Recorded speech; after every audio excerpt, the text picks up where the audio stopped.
Hello to everybody here, and thanks very much for joining us. It's really appreciated. Um, I'd like to commence by acknowledging the Indigenous peoples, the traditional owners of the land. I'm currently situated in Perth, Whadjuk Noongar land. I pay my respects to elders past and present. I want to extend the same respects to the traditional custodians of the land, wherever you are coming to us from today in Australia. So thank you very much. Today's session, most of the heavy driving is going to be done by my colleague Patrick. But before I get on to that, I just want to start off by doing some thanks. These training modules could not have happened. First and foremost, I want to thank all the ACSES staff for the hard work they put in. Particular thanks to Gwyneth Peaty and Patrick Broman. Also want to shout out particularly the support and input that we got from Nadine Zacharias and Mel Henry. And finally, to the equity practitioner community in general, who have already given us great feedback and input into the designing the modules, which will be ongoing. I'm shortly going to pass over to Patrick. He's going to walk through the training modules, and at the end, there'll be an opportunity to put any questions you might have online. Just click on and please use the chat function. Put your questions there, and at the end, when Patrick gives me the go-ahead, I'll start moderating that. There is a closed caption functionality as well, if you'd like that. Without further ado, I'd like to pass over now to my colleague, Patrick Broman, who will walk us through the training modules and the PLM tool. Thanks, Patrick. Thanks, Tim. Yeah, it's a great pleasure, actually, to be finally releasing some of these modules and training program out into the world. This evaluation learning program has kind of a long history. I guess it came out of quite clear feedback from the sector following the introduction of the Student Equity and Higher Education Evaluation Framework, the SAHEEF, that actually landing that and supporting practitioners to implement and embed that into their work was something that the sector was very interested in having. I won't say needed, but certainly expressed quite clear opinion that helping land and embed and support universities in embedding that framework was required. So we undertook, as Tim said, quite significant consultation with the sector and supported by Nadine and Mel, discussing with practitioners really what they hope to see from program and training learning program, I suppose, in resources. And our big focus here, I suppose, what we heard really was they needed to be accessible and useful and really relevant directly to our work in Australia and in higher education. So that's what we've hoped to achieve here. Our goal being to strengthen the capability of equity practitioners to undertake evaluation and to apply evaluative thinking in their work. So through a kind of detailed co-design process, we came up with this model of 5 streams made up of 18 modules. They're divided into beginner, intermediate, or advanced, usefully color-coded there in kind of the map, depending on kind of the level of complexity of the content. And as Tim said, we've launched the first 2 streams, so our introduction stream and program logic stream, and that's what I'll talk through here today. So just a bit of kind of background on how to access these. These are available through our Equity Hub website, so that's equityhub.edu.au. And there's a link there to training that I've helpfully circled in the screenshot. That will take you to this catalogue of the ACSES Learning Program.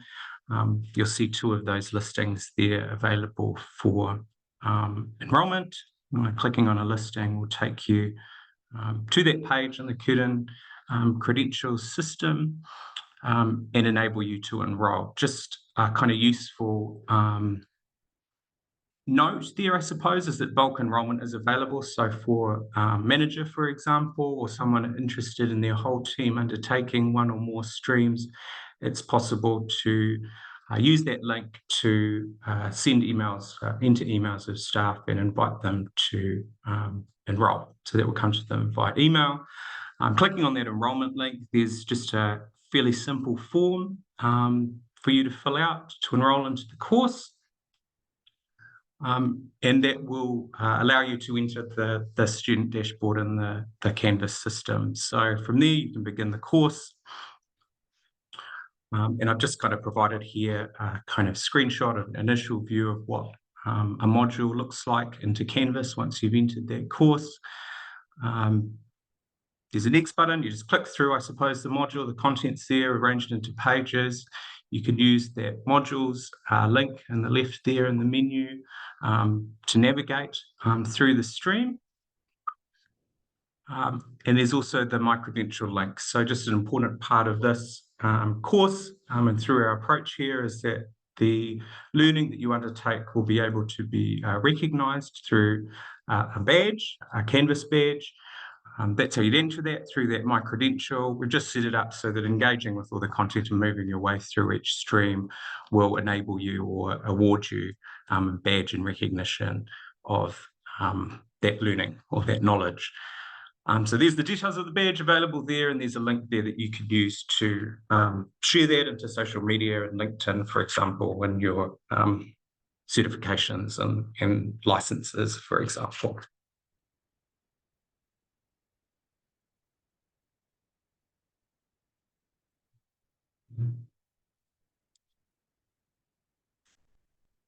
Tim, Nadine, I'm not sure if Tim, especially, I'm not sure if you want to add anything else that I've missed in the learning program before I move on to our second aspect, our second launch of this afternoon. No, all good. So looking forward to any questions, and of course we invite any feedback on the training modules through Canvas or also through our ACSES at curtin.edu.au email, or very happy, I'd be very pleased to hear any thoughts or feedback that you had directly to myself. The second kind of tool or resource that we are launching today, and it's also available on the Equity Hub website, is our program logic model tool. So we've developed this as an online app to help universities develop or set out, I suppose, the program logic of their various equity programs. So many of you will be familiar with PLMs, and there's a master or an overarching PLM laid out in the SAHIF, of course. But just by way of background, PLMs offer a visual way to present a program. They describe and allow us to share an understanding really of the relationships between the different elements needed to operate within that program. They describe what is planned, the activities that we'll undertake, and the resources that we need to undertake those activities, what we'll do through the program, and then also lay out explicitly the results we expect to achieve. So they help us really set out what we will do against what we will accomplish. And this way, really, they're at the core of program planning and evaluation. So this is the master PLM, so to speak, laid out in the SAHIF. Very complicated document, but really just illustrates, many of you will be familiar with this, maybe too familiar with this, but it sets out, I suppose, the resources that feed into many of our equity programs into universities, and these days, previously and up to current, HEP, I suppose, being the primary resource or source of some of those resources, sets out the life cycle stage of the student life cycle, some of the activities, and then usefully in the SAHIF, those activities are laid out into activity types, and then the supporting and primary outcomes that we'd expect to see from those various activities at those various student life cycle stages.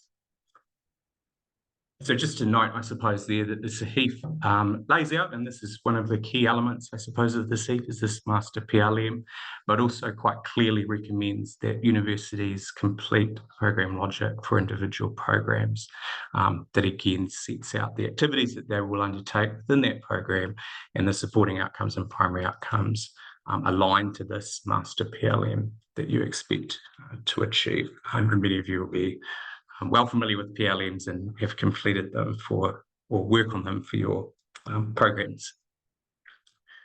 Just again, very briefly, a kind of wayfinding to access the tool, again on our Equity Hub website, equityhub.edu.au. and there's a link on the main menu there to the tool that will take you to this online browser-based web app, and just kind of give you a bit of wayfinding here.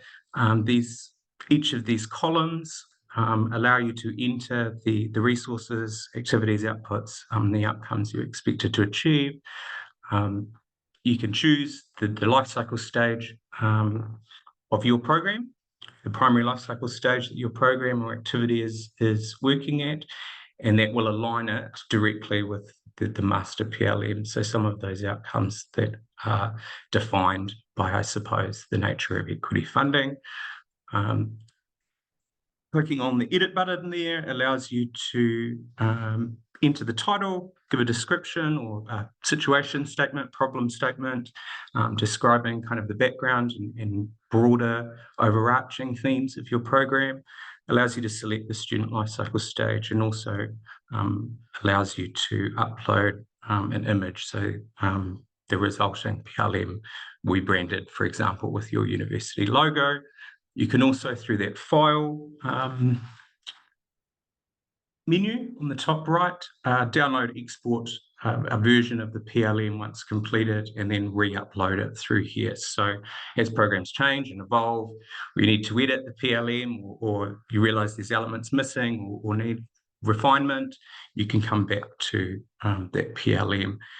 Also downloaded as a PDF, and there's a demo example template PLM available there.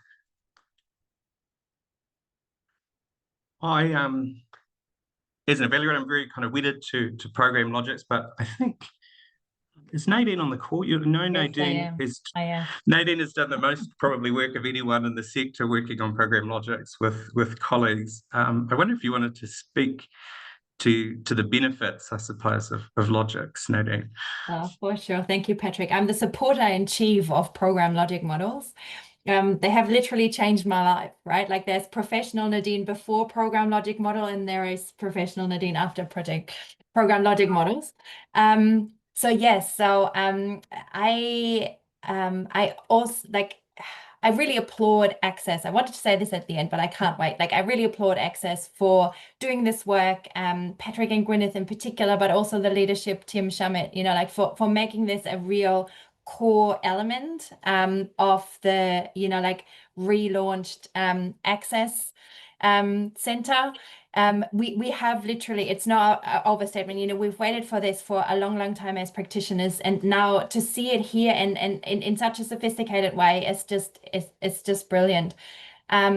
Super pleased to have contributed my bit, you know, into this. And I think what I would say about the PLMs is that it's really a tried and tested model. So we have workshopped this template, you know, like with a large cross section of the sector. We have tried it, you know, like across the student life cycle, across any number of programs, and it works every time. So why should you use a program logic? To help clarify the intent of your program. So it is literally the question of what is the problem we're trying to solve here. To assist in communicating with your stakeholders, including decision makers, your funders, internal and external. You can pack so much information on that one piece of paper, on one page, and there's an awful lot in there. It helps you focus evaluation and data collection on the key elements. So what does really matter here? The PLM provides guidance and focus and clarity around that.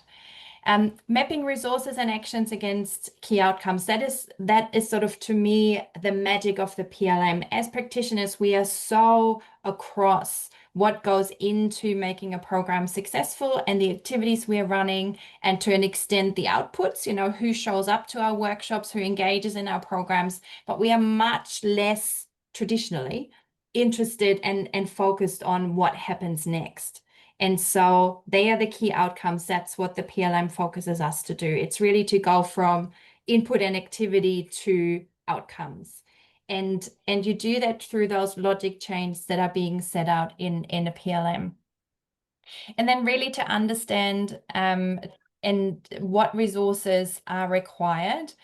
to contribute to these outcomes. So where are the important interdependencies? What if you don't have a particular room, a particular set of resources, particular people available for your program? You know, like at what point is this no longer feasible? So that's also a really important consideration in the PLMs.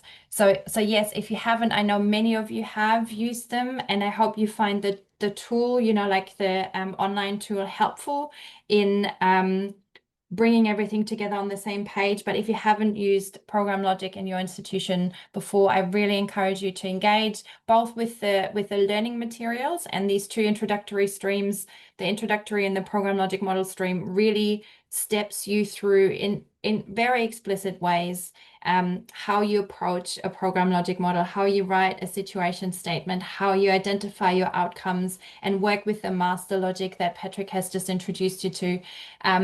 That is what we are hoping it will do, so that you can take these resources and really have a step-by-step guide in how to work with them.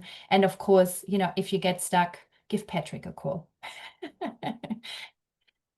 That's good. I know you sell it better than I ever could.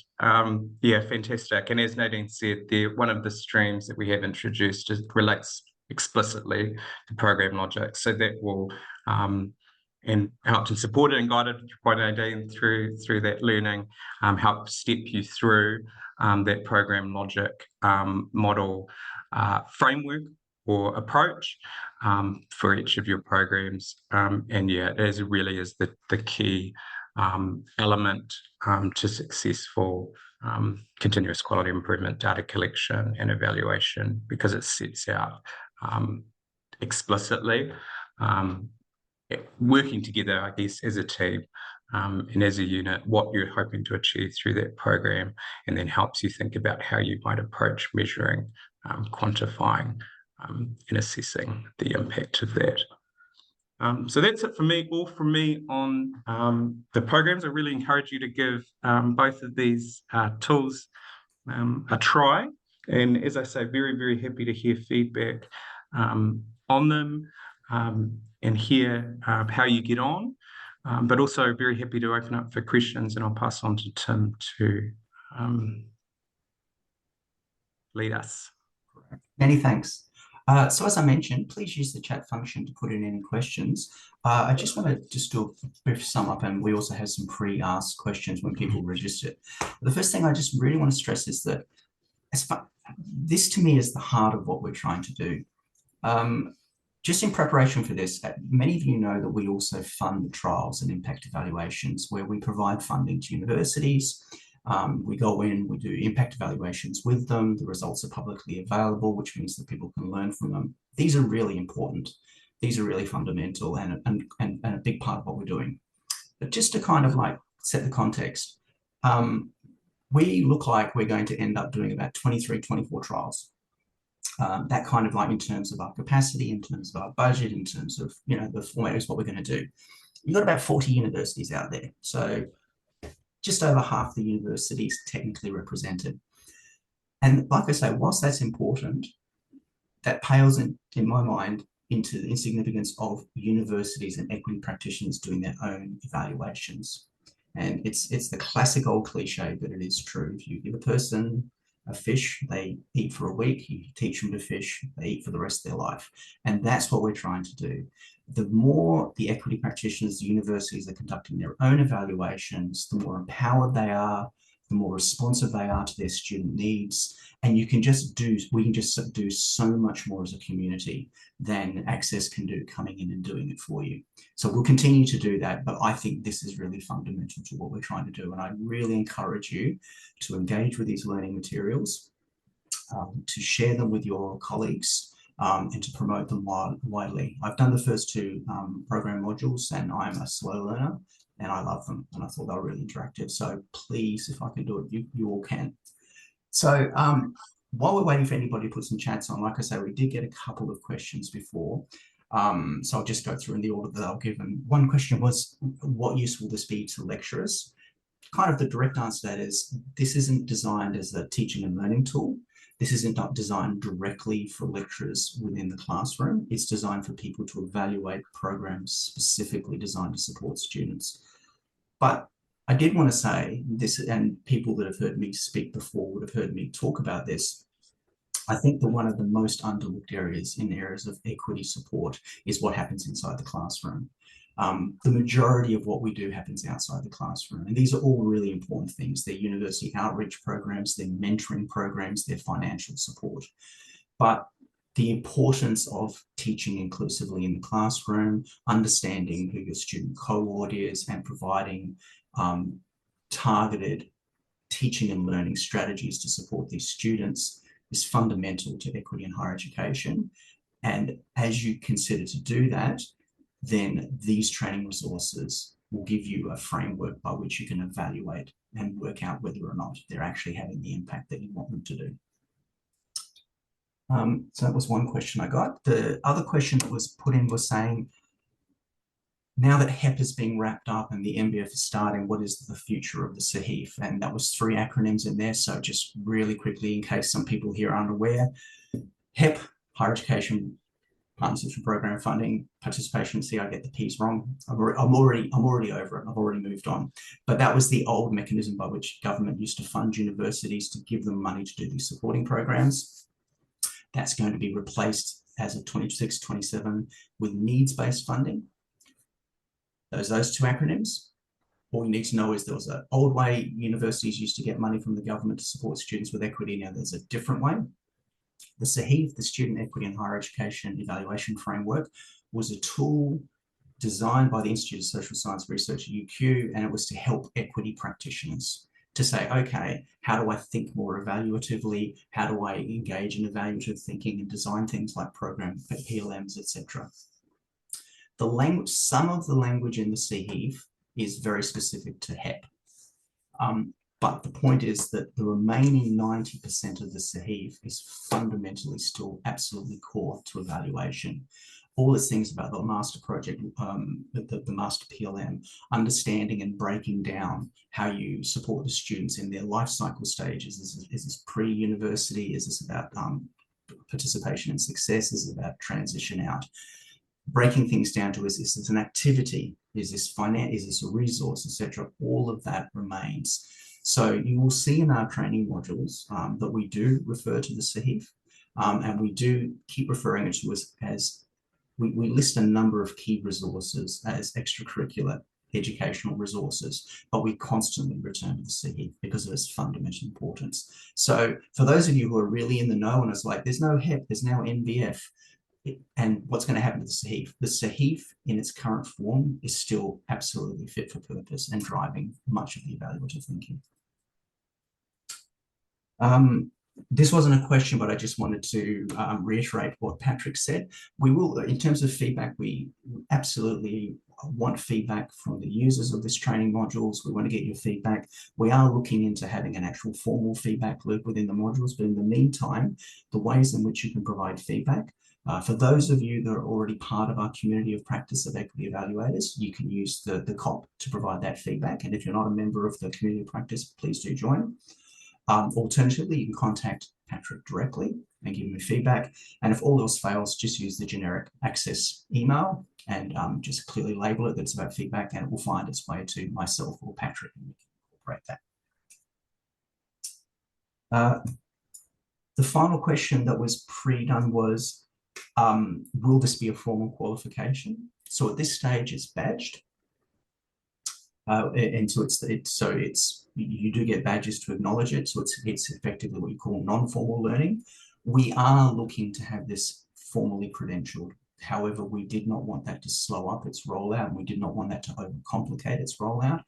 Our primary drive here is to get the resource out to the people using it and to help them embed that evaluative thinking. But we are on the pathway to investigating how this can be formalized later on as a credential, and whether that will be an alternative pathway, and etc. So we are looking into that, but there's no firm plans here. A couple of questions. How can we join the COP? Patrick, what's the best way for people? Is it just to contact ACSES or ourselves? There's an enrolment form towards the bottom of the first homepage of the Equity Hub website that will get you firmly on the mailing list and involved in all COP events and communications. So please do if you're not already. Thanks, Patrick. Another question, what sort of support can ACSES offer within limited resources to help guide unis implement their own evaluations? For example, can ACSES act as a critical friend? Yes, absolutely. So the primary thing, definitely join the COP.